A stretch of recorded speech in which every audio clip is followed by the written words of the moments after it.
Improper wiring of multi-wire circuits by homeowners is a growing concern. Multi-wire circuits allow two hot conductors and a neutral conductor to share a single circuit, reducing the number of wires needed. However, this arrangement requires specific wiring practices to ensure safety.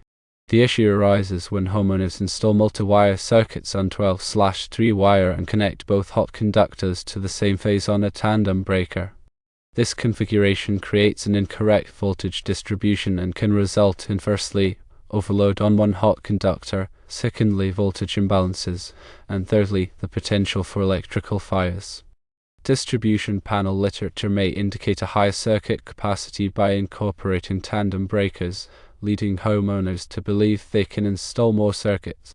Homeowners may receive incorrect information from big box stores or electrical supply houses about the proper installation of multi-wire circuits. Homeowners may attempt electrical work without adequate knowledge or experience, leading to incorrect wiring practices.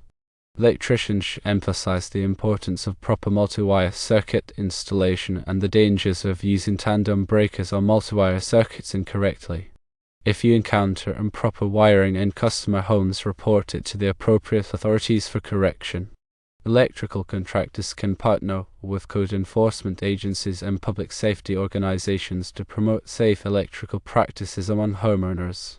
Improper multi-wire circuit wiring can bypass arc fault circuit interrupters, increasing the risk of electrical fires. Insurance companies may deny claims related to electrical fires caused by improper multi-wire circuit wiring.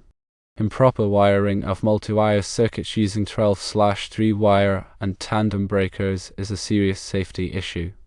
Electricians must educate homeowners about the dangers and advocate for safe electrical practices.